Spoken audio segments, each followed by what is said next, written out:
Number 5 is Dark Sister. If you've only watched the show, you probably don't know much about this sword, but that's okay, because most of us book readers don't really know a ton about it either.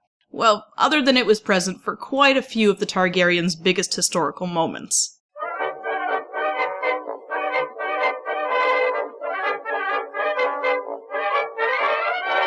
We know that its first wielder was the warrior queen Visenya Targaryen, who was one of Aegon the Conqueror's sisters/wives.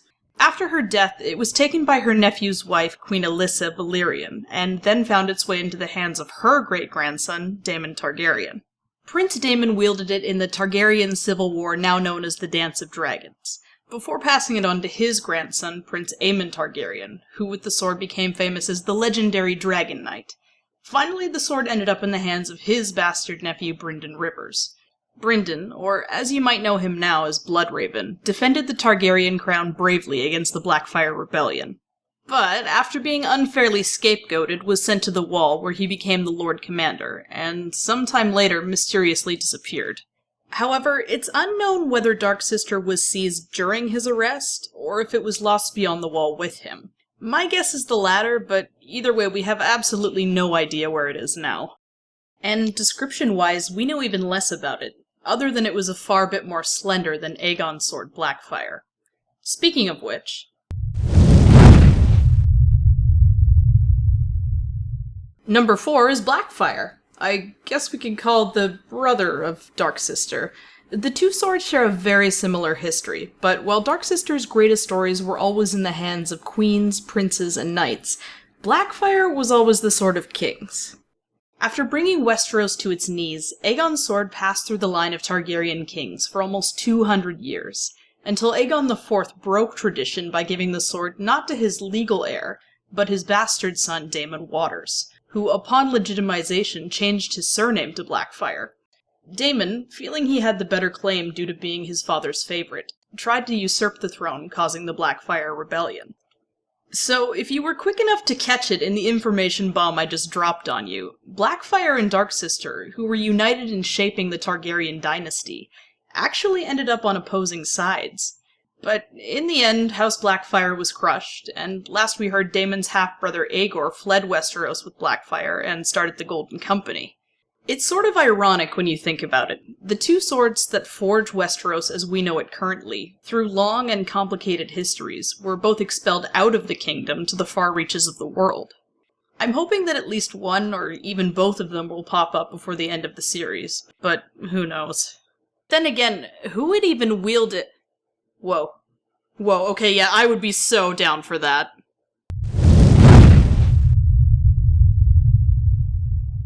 Number 3 is everyone's favorite bastard sword, Longclaw.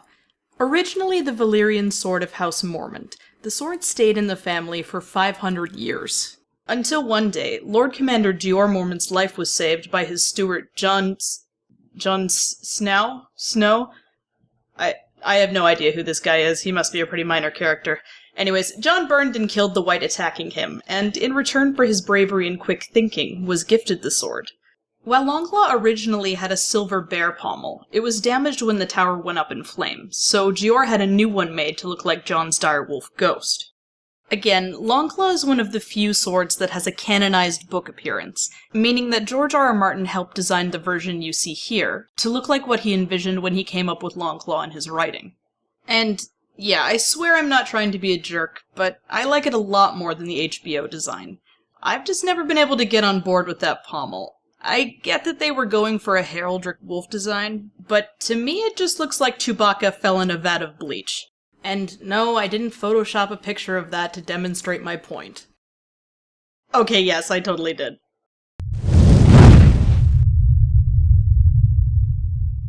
Number 2 is House Dane's greatsword Dawn. Rumored to be forged from a fallen meteorite, Dawn has a peculiar white blade, but curiously shares all the same attributes of the dark and smoky Valyrian steel. So who forged it and what the hell it's actually made of is anyone's guess. While most families in Westeros pass their Valyrian artifacts along to the oldest male heir, the Danes operate on more of a meritocracy. That is to say, the person who is deemed the most worthy is given the sword, as well as the title the Sword of the Morning, regardless of birth order. So, while I think that most of us would agree that giving the family sword to the best warrior makes the most sense, what happens when no one in the current generation is deserving or capable enough to wield it? Well, the answer is nothing. Nothing at all happens. If no Sword of the Morning is named, then Dawn gets locked away until a worthy knight from the house takes it up and resumes the title. Which is kind of the case right now, actually. The last Sword of the Morning was Sir Arthur Dane, who was slain by Ned Stark and company at the Tower of Joy. And since little Edric Dane is too young, and Darkstar isn't worthy of being anything but a 13-year-old boy's self-insert fanfiction character, Dawn will remain under wraps until a worthy hero comes to wield it once more.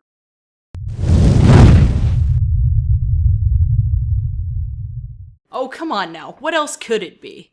Number 1 is Ice. I think most of you know its story and tragic fate, so what does a sword so tied up in this universe have to offer thematically?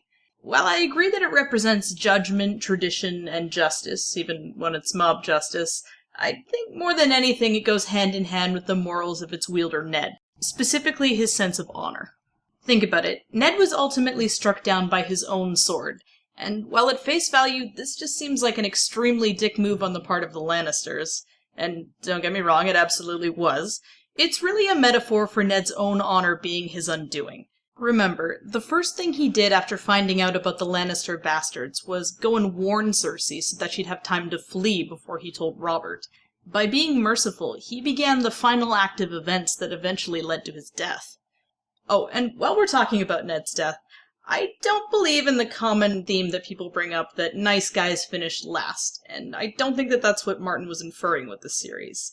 It's more that sticking to a rigid, reductionist, and often politically tone-deaf honor system won't help your cause, even if you have good intentions. Ned wasn't too nice for King's Landing, he was too uncompromising. He was never going to adapt to it because he was too unwilling to think or act outside of his moral comfort zone. But back on topic. One last point about Ice is that there's both a book and a show version of it as well. I actually really like both for different reasons. Please be sure to like and subscribe if you enjoyed watching, and the Robert vs. Ned Westeros Brawls will be out as soon as it's finished, as well as 1 or 2 shorter videos in the meantime. See you soon, guys!